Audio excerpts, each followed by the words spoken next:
everything starts with a challenge. The first start of the winning mindset is that you have to diagnose the challenge that you have, and more importantly, pick the top challenges.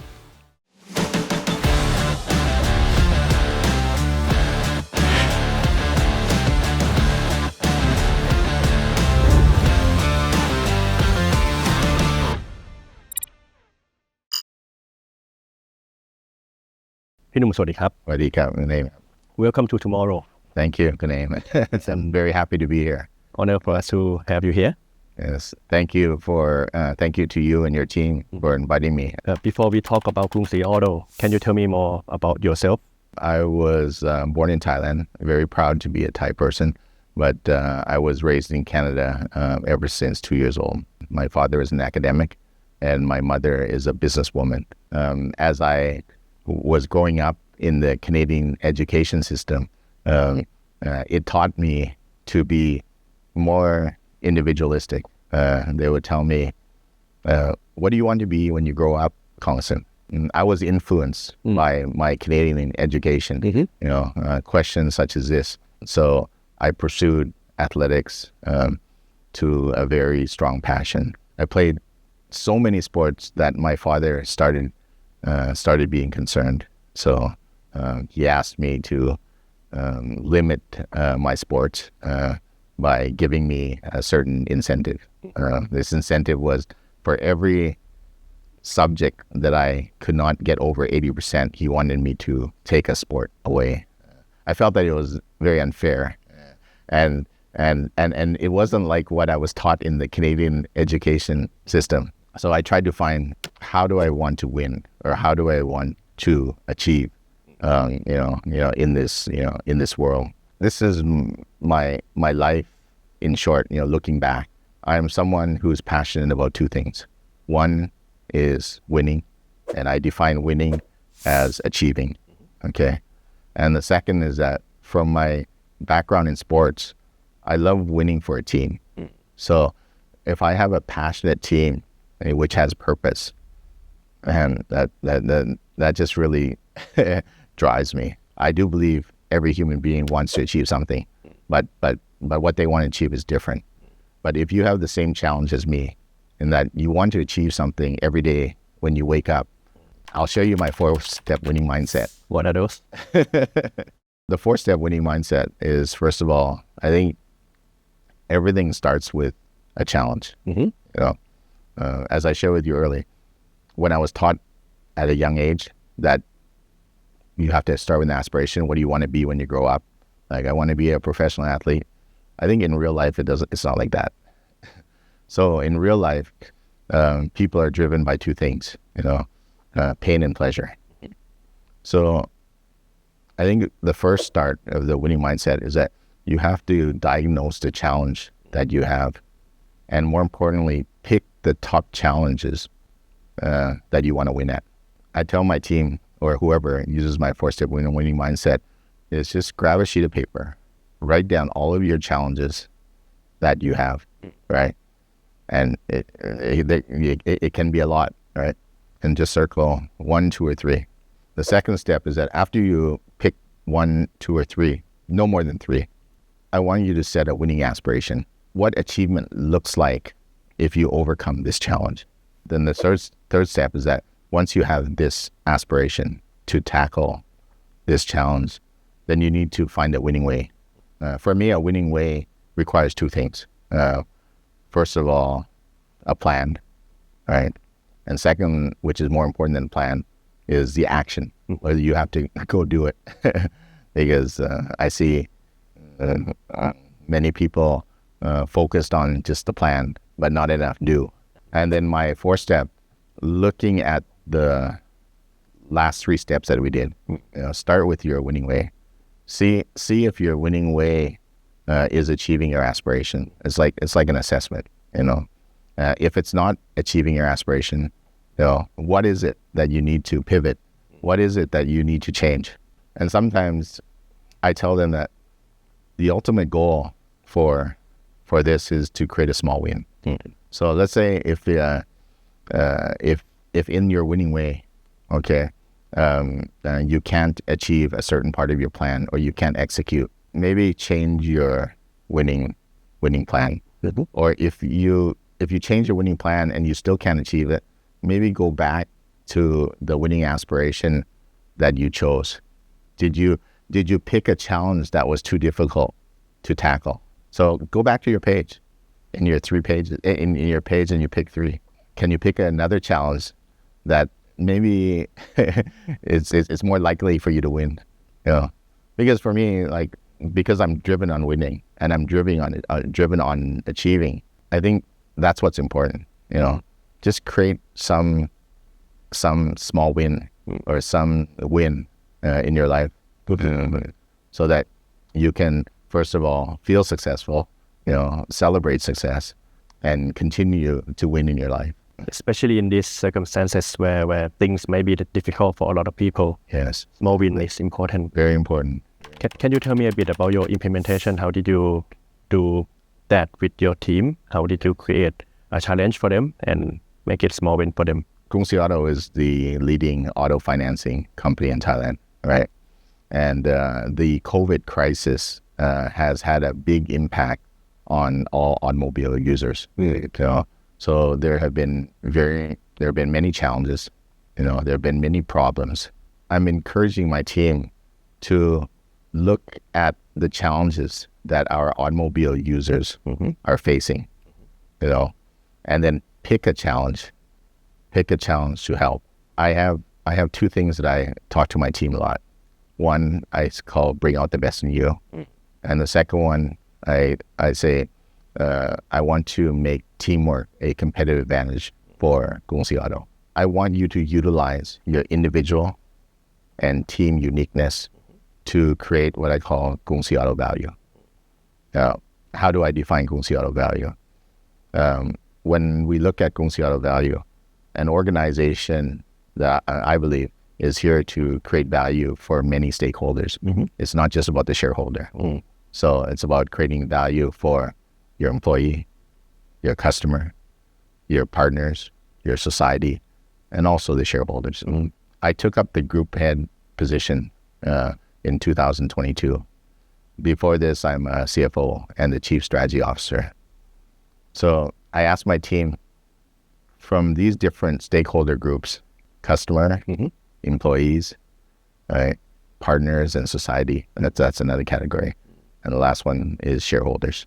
Where do you think I put my priority? Do you want to try to guess what they thought the top stakeholder group? I have no idea. So I told them that I want to create value for our employees.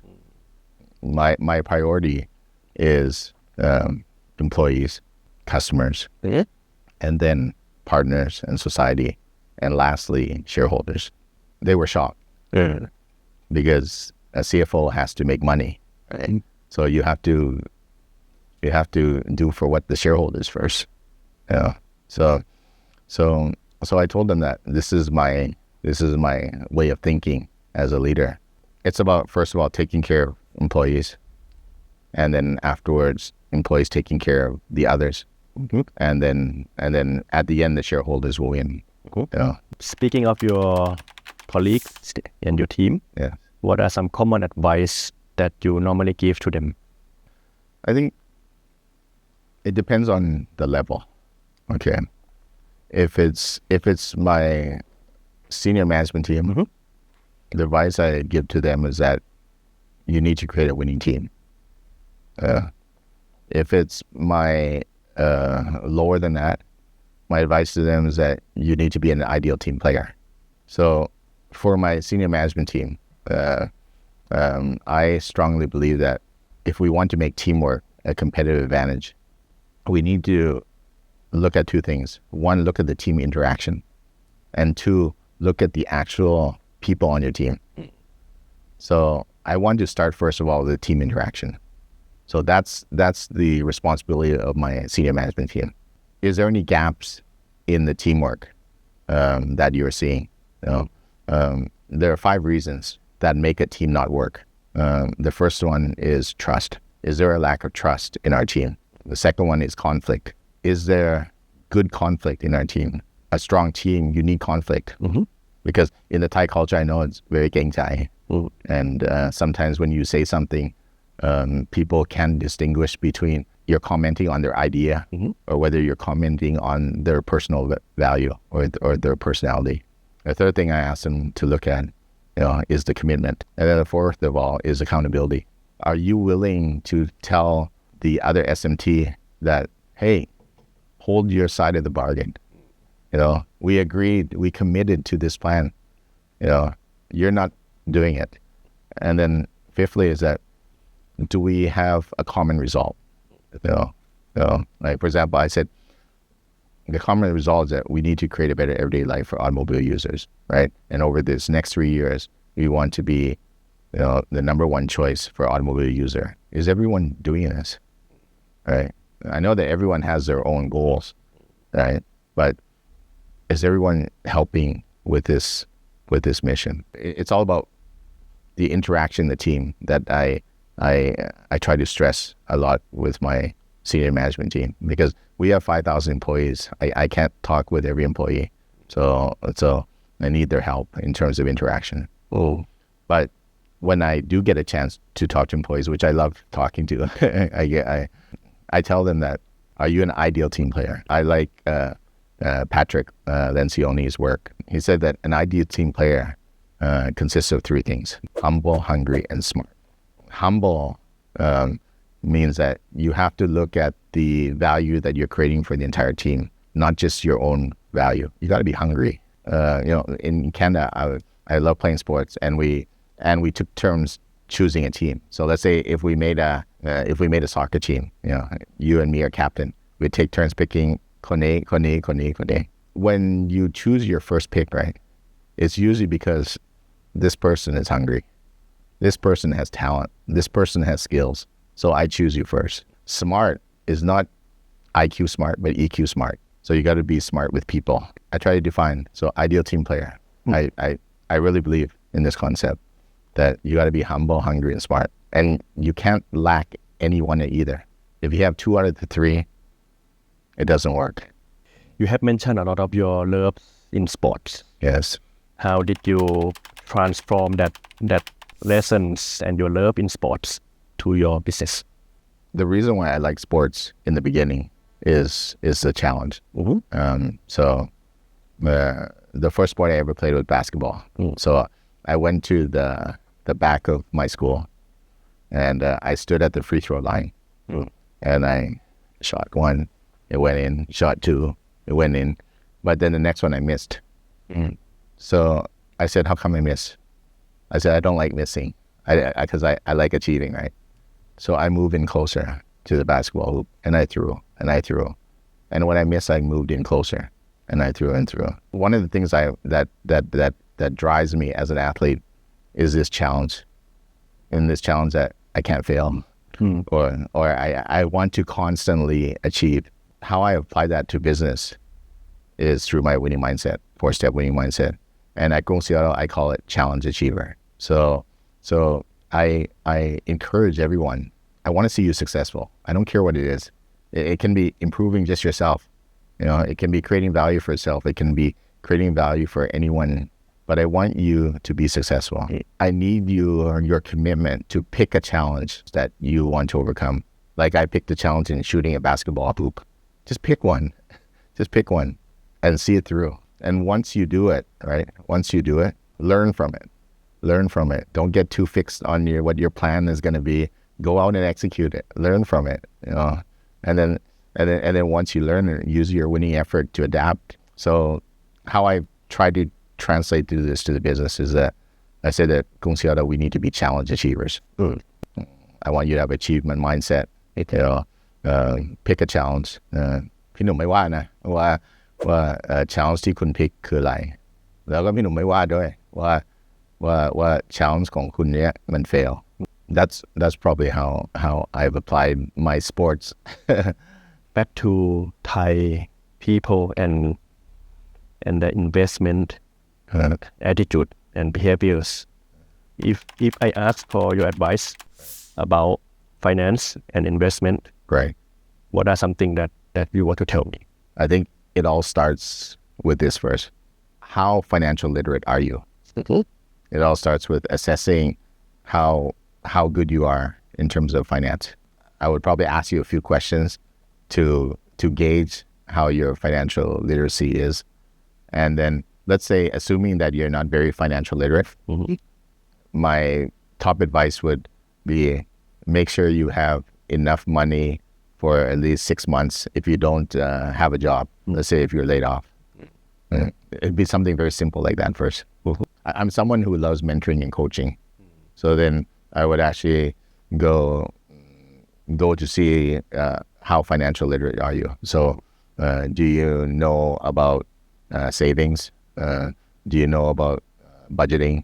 Do you do a personal budget? You know, how much do you know about investing? You know, and do you invest in equity? Do you invest in bonds? Do you invest in what is your thinking? The younger generation now, so they start to believe that automobile, car, is something of a luxury. So they don't need to buy it, especially when you are the first jobber. Right. So what would be your answers to that? Should we still buy a car when there are so many other assets that we should buy? That's a good question, because it was one of the top questions when I first came to Thailand in the automobile industry. I was shocked to see that the first big purchase for a Thai person is an automobile. And like, for example, Canada, the first big purchase is a house. And I tried to understand the behavior. I had many hypotheses. One hypothesis is because they said, Pinum, you have to understand that Thai people have different classes. It's not like Canada. The person next to you is probably has a similar income to you, you know, and a similar well-being to you. For some Thai people, you know, they may rent a house for 2,000 baht, but pay car installments for 8,000 baht because it's their face. Given the class distinction in Thailand, they don't know where you live, but they know what car you drive. So that was interesting. That was interesting for me, you know, because I never thought of it that aspect. So it's good that you tell me that the new generation is starting to look at an automobile, you know, as a luxury or that. But when I look at the segment right now, in our automobile user segment, we actually see some segments who use the automobile to increase their wealth, or they increase their income, you know, because in Thailand we still have a lot of farmers, we still have a lot of self-employed workers. So I think to that group, they it's not a luxury, it's a necessity, and they need automobiles to increase their wealth. What about house or condominium, rent or buy? If I put my investment hat, I would tell you to buy, but I wouldn't advise you to buy a condo. I advise you to buy some house on a piece of land, because condo, you don't own that land. And something that we can see in Thailand is that land prices will not drop. So if you can afford it, go buy even a small plot of land in the house over a condo. I ask those questions because, like, especially with the economic crisis going on right now, Yes. even the young generation, I think it's good to see that they are learning about investment so much, and these are some common questions that occurs among them.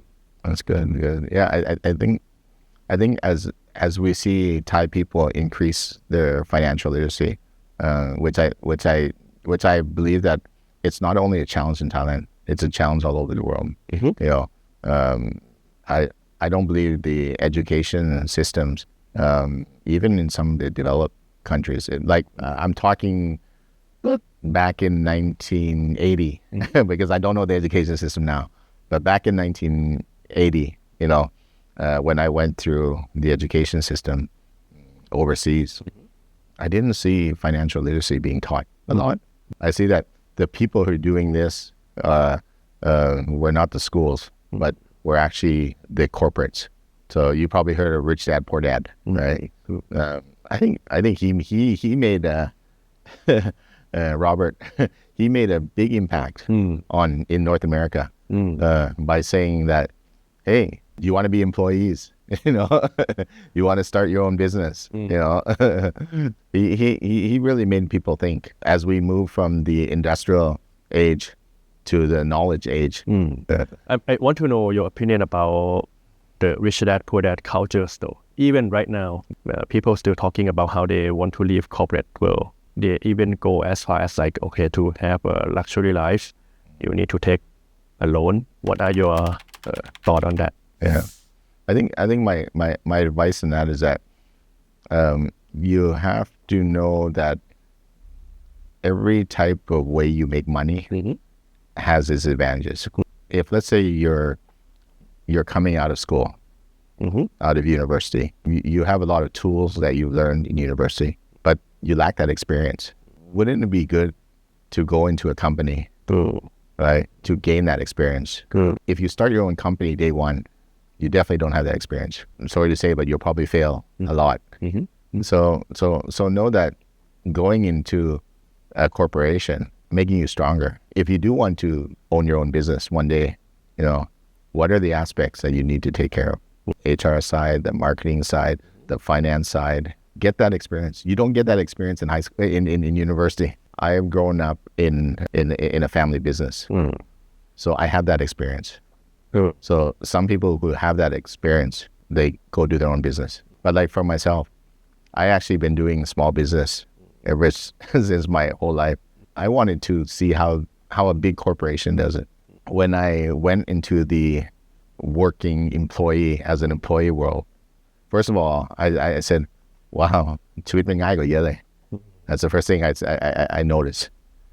But the second thing I noticed is that, wow, these guys are good. I learned so many things that I could never learn by just doing small business. They have best practices. And now in this world today, it's not about best practice, it's about better practice. Their use of agility, their use of technology, their use of all the things that make an organization stronger. So my advice is don't just hurry up and be your own entrepreneur. You have to know how to do business.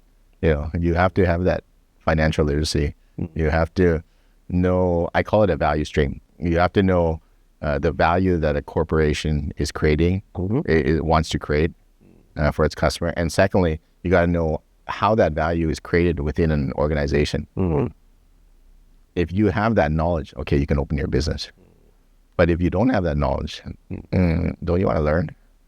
Hopefully I shared you some new perspective. So you can ask me anything you want regarding any topic. And Definitely. And I'll openly share with you my candid thoughts. Yes. Definitely. And it's been an honor to get to talk to you. Thank you. Likewise. ขอบคุณมากครับ ขอบคุณครับ สวัสดีครับ สำนักข่าว Today Make Tomorrow Today